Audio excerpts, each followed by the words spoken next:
Yes, let's talk about some more underrated movies. Oh shit. Here we go again. Hey everyone, welcome to their top 10 list. Welcome to my top 10 underrated movie sequels. Yeah, I did overrated. It's time for underrated now.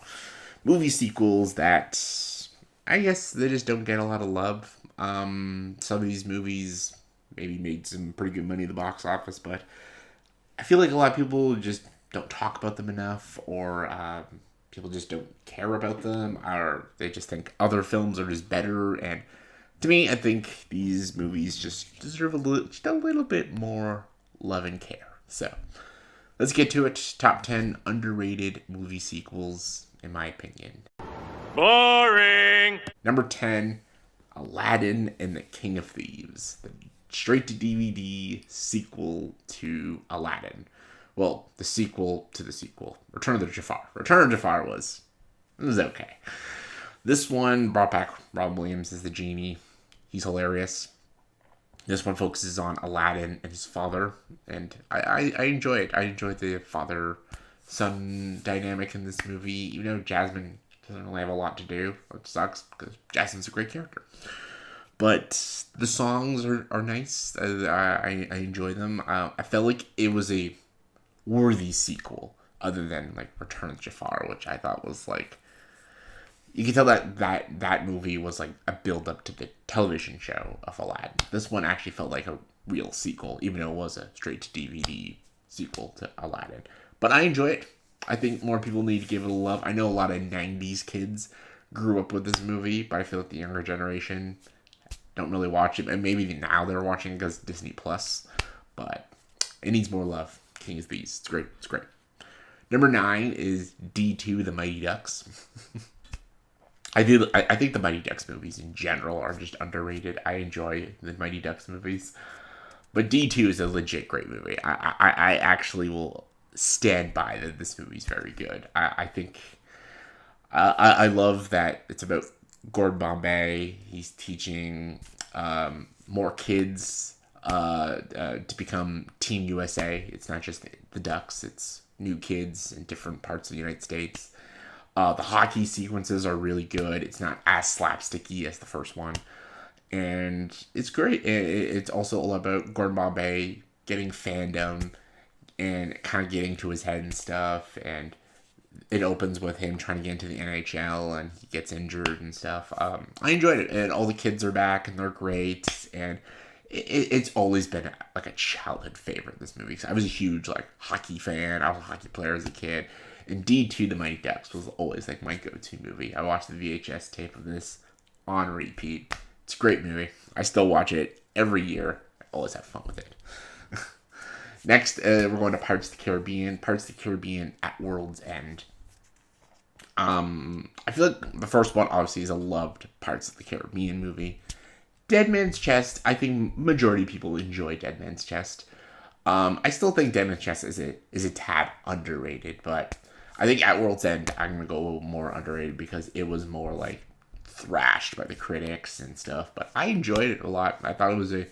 I actually think this is a good conclusion to Pirates of the Caribbean. I think it should have ended here. I didn't think we needed on Stranger Ties and Dead Men Tell No Tales, and I know we're getting another fucking Pirates of the Caribbean movie, which is stupid. I think this was a great ending because yeah, it builds up like, oh, they're gonna try to find the fountain of youth, but that's a good conclusion because the journey will always keep going for Barbossa and Jack Sparrow. But the main story of Elizabeth and Will ends, and it's kind of like this very bitter-sweet ending. And yeah, and they beat Davy Jones, and they saved the sea, and like it's an ending. It may not be a perfect ending, but it's still an ending. And to me, in my head, the Gore Verbinski trilogy is the proper trilogy of Pirates of the Caribbean, and I enjoy At World's End. Number 7, speaking of a third movie, Halloween 3 Season of the Witch. This has gotten like a cult following now. I still think it's underrated because when this movie came out, people hated it. Like, hated this movie because it didn't have Michael Myers. It basically what Halloween was going to do is become like an anthology horror series. And I really think they should have just kept doing that, but whatever. Or you got a bajillion more Michael Myers movies, but I enjoyed this movie. I love that it's a very spooky, like campfire kind of story about this corporate business using like Halloween subliminal messaging to like kill these kids all around the world, and I love it. I love like sci-fi horror, government conspiracy horror movies. I think they're great. I think this movie is super creative, super practical, and it has a catchy song, Silver Shamrock. Happy, happy Halloween, Halloween, Halloween, happy, happy Halloween, Silver Shamrock. Coming number 6 is The Rescuers Down Under. This is for as long as I've had YouTube, I've talked about The Rescuers Down Under and how underappreciated it is. I've been on YouTube since 2015, and still, this movie is underrated. For shame. I feel like I've gotten through to nobody. I know people, they're dire Disney fans. They've seen Rescuers Down Under and they love it, but man, this is like one of the best movies in the Disney Renaissance. It is one of the funnest, visually striking Disney adventure films. It's so good. It's funny, it's creative, it's beautiful to look at. Fucking watch it already, people. Watch this movie. It's so good. Anyways, top 5. Number 5, Indiana Jones and the Kingdom of the Crystal Skull. Again, I did a whole video about this about 3 years ago about how I don't think this movie's all that bad. So go watch that video. I made a whole video about Kingdom of the Crystal Skull. I'll stand by it. I don't think this movie is that terrible. It's better than The Dial of Shit. The Dial of Shit is a shit movie. I never thought that was a good movie.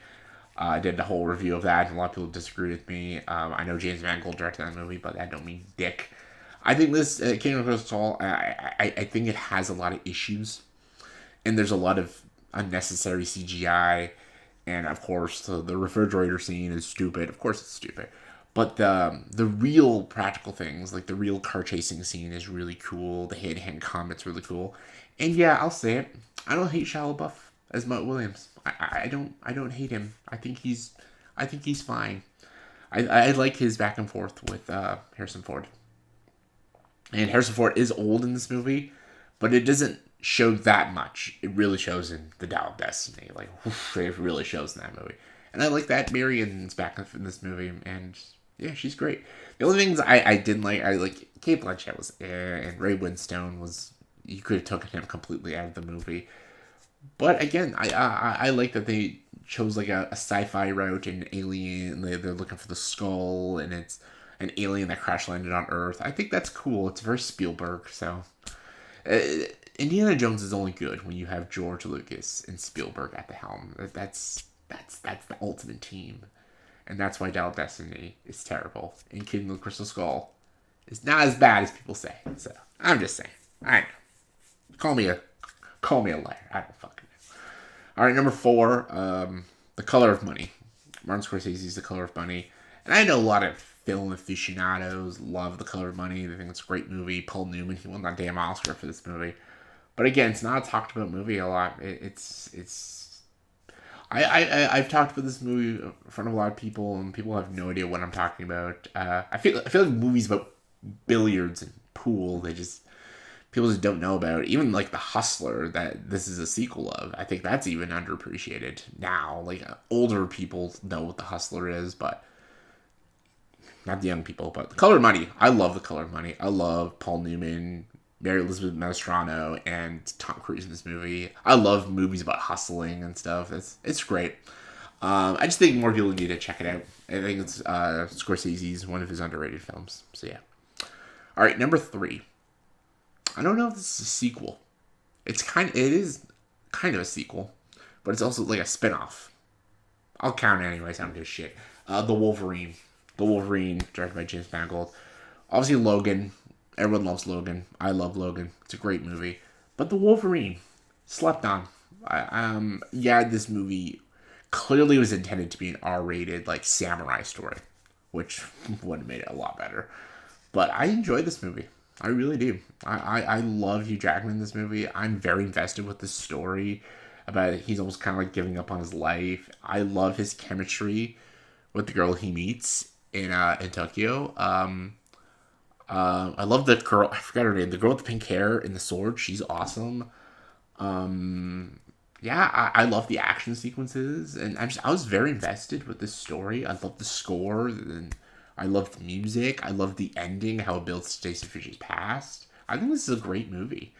I don't think the villains work really that well, especially Viper. She was pretty bad.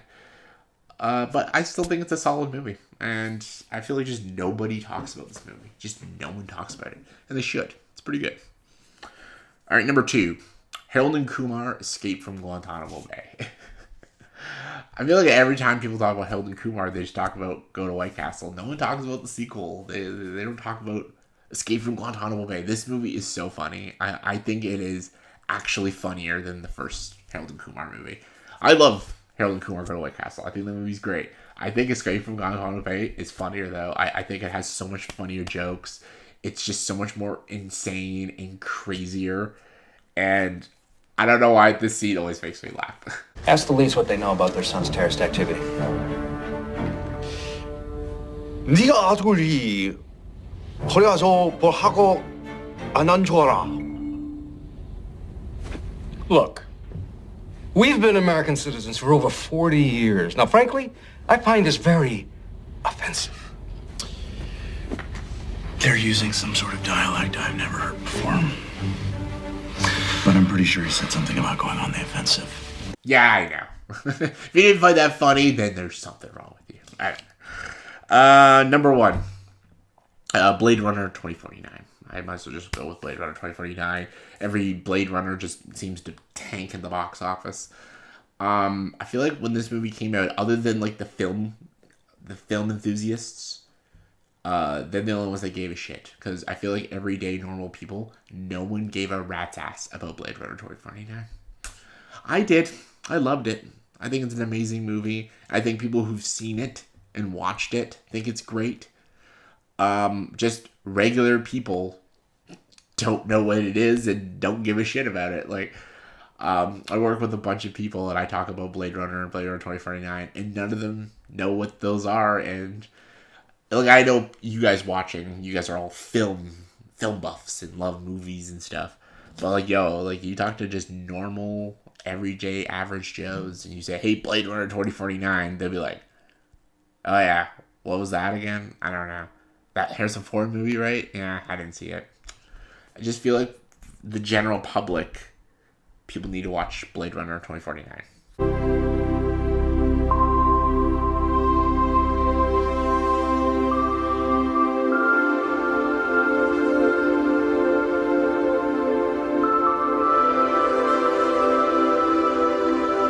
So yeah, that was my top 10 underrated movie sequels, in my opinion. So let me know in the comments below what are some underrated movie sequels. Comment below, let me know. And as always, for this video, please like, subscribe to this channel. Enjoy the dark side.